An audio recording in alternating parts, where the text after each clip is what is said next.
Hello and welcome everybody to another episode of Books in Bytes. Another deep dive. Today we're diving deep into Yeah. a philosophical heavyweight. Oh, yeah. John Locke's An Essay Concerning Human Understanding. Huge. It's a sprawling exploration of how we come to know anything at all, what the limits of our knowledge are, and how our minds work. Yeah, it's a book that really set the stage for modern thought, you know? Yeah. And what's remarkable is how Locke takes on these big abstract questions, Right.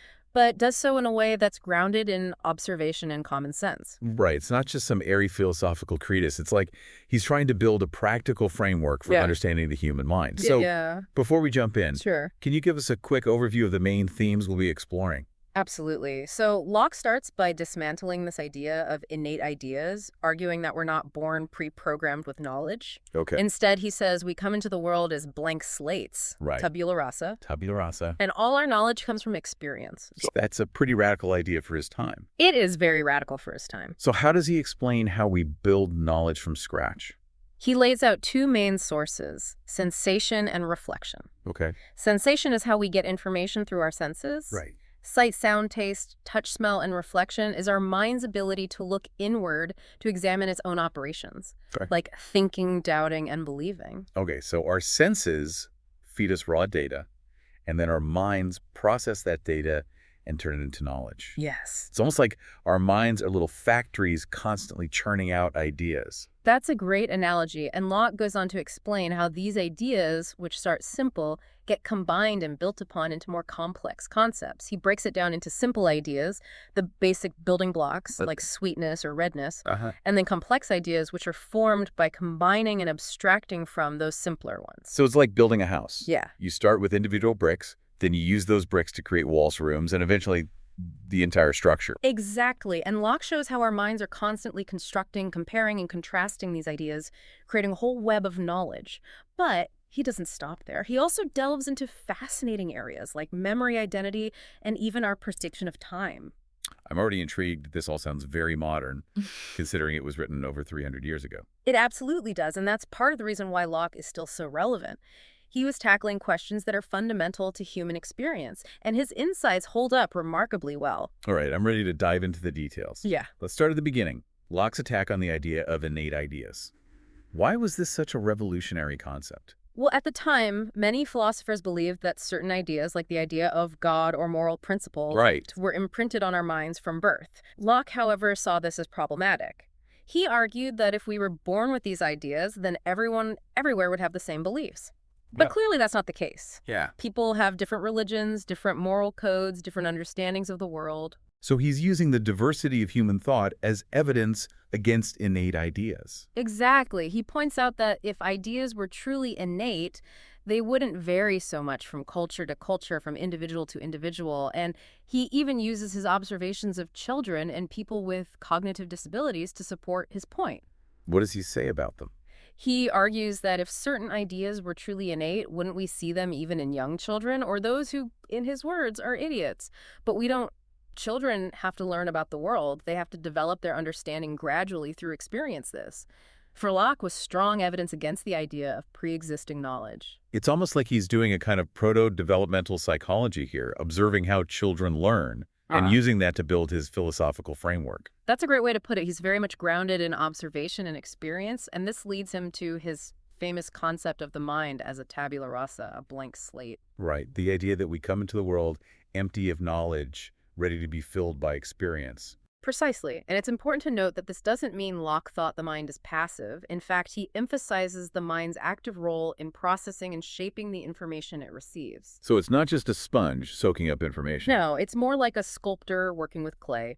It takes the raw material of sensation and molds it into something meaningful, and that's where the two sources of knowledge, sensation, and reflection come into play. Let's dig into those a bit more. How does Locke define sensation and reflection, and how do they work together to build knowledge? Yeah, sensation is pretty straightforward. It's about the way our senses give us information about the external world. We see colors here, sounds, smell fragrances, taste flavors, and feel textures. These are the basic inputs that our minds have to work with. Okay, so that's our connection to the outside world, the raw data stream. But how do we go from those simple sensations to more complex understanding? That's where reflection comes in. Locke says reflection is our mind's ability to turn inward, to observe its own operations. We can think about our thoughts, be aware of our feelings, and analyze our own mental processes. So it's like having an inner observer, a little scientist in our heads, constantly watching and analyzing what's going on. Exactly. And through reflection, we can do things like compare ideas, combine them, abstract from them, and ultimately create new knowledge. For instance, we can reflect on the feeling of warmth from a fire and the feeling of warmth from the sun, and through comparison, abstract the idea of warmth itself. So reflection is what allows us to move beyond just experiencing the world to actually understanding it. It's the key to forming concepts and building a coherent picture of reality. Right, and this is where Locke introduces one of his most famous passages. He writes, "Let us then suppose the mind to be, as we say, white paper void of all characters, without any ideas. How comes it to be furnished? Whence comes it by that vast store which the busy and boundless fancy of man has painted on it, with an almost endless variety to this? I answer in one word, from experience." Wow, that's quite a declaration. He's really emphasizing the importance of experience as the foundation of all knowledge. It's like he's throwing down a gauntlet to those who believe in innate ideas. Yeah, he absolutely is. And this focus on experience was a major shift in philosophical thought, setting the stage for what we now call empiricism. And this is all laid out in the very first part of the essay, right? Exactly. He spends quite a bit of time really hammering home this point about experience being the source of all knowledge. And once he's established that foundation, he moves on to explore how our minds actually process this information and build up our understanding of the world. This is where things get even more interesting, right? Yeah. He starts talking about simple and complex ideas and how we combine them to create our knowledge of the world. Yes, and he goes into a lot of detail about different types of ideas, how they relate to each other, and how we can avoid common pitfalls in our thinking. But that's a topic for another segment, I think. Agreed. This is already a lot to digest. Yeah. Let's take a break and come back to explore how Locke explains the building blocks of knowledge. Sounds good. So we've established that for Locke, experience is the key. But how does he explain how we move from those basic sensations to the rich and complex understanding we have of the world? That's where his concepts of simple and complex ideas come into play. Okay, I'm ready to unpack those building blocks. Let's start with the simple ideas. What exactly are they and where do they come from? Think of simple ideas as the atoms of thought, the most basic units of knowledge that can't be broken down any further. They're the direct result of our experiences through sensation and reflection. So give me some concrete examples. What would be a simple idea derived from sensation and what would be one derived from reflection? Well, from sensation, imagine the experience of seeing the color red. That sensation of redness is a simple idea. You can't break it down into anything simpler. It just is. Right, I get that. It's like the purest form of that sensory input. What about reflection? From reflection, consider the act of remembering the idea of remembering itself, the awareness of recalling something from the past that's a simple idea derived from reflecting on our own mental processes. Interesting. So we're constantly bombarded with these simple ideas from both the external world and our own internal experiences. What happens next? This is where our minds get to work, and this is where complex ideas come in. Locke argues that our minds have the power to combine, compare, and abstract from simple ideas to form more complex ones. So we're not just passive recipients of information.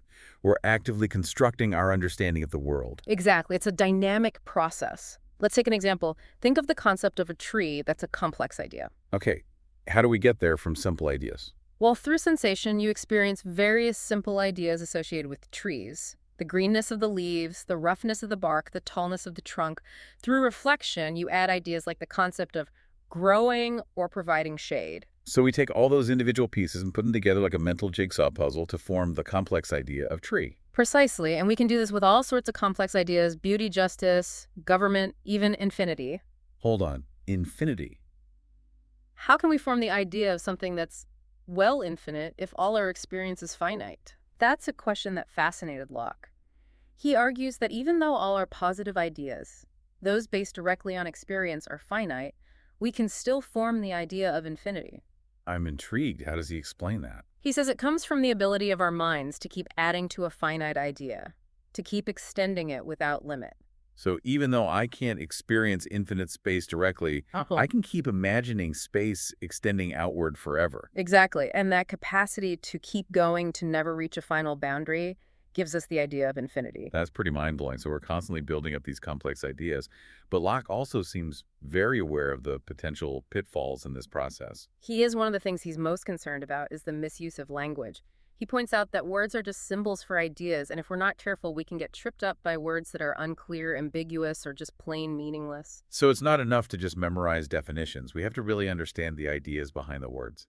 Precisely. Locke was a big advocate for clear, precise language. He even warns against the tendency to make up words that have no real meaning, or to use words in ways that don't correspond to any clear idea. It's like that saying, words mean things. Locke would definitely agree. He absolutely would, and this emphasis on clear language is connected to another one of his major concerns, the problem of faulty associations. Faulty associations? What does that mean? Locke observed that our minds tend to link ideas together based on our experiences. For example, if you've always experienced fire as being hot, you naturally associate the idea of fire with the idea of hot. Right, that's a pretty basic association, but where's the problem? The problem arises when these associations are based on prejudice, superstition, or just plain bad logic. So, for instance, associating a particular race with negative qualities based on a few isolated experiences, or believing in lucky charms because they happen to coincide with a few positive events. Exactly. Locke warns that these faulty associations can lead to all sorts of errors in judgment, from believing in unfounded rumors to making unfair generalizations about entire groups of people. So it's not just about having clear ideas, but also about making sure those ideas are connected in ways that are rational and justified. Exactly. And this brings us to another fascinating aspect of Locke's work,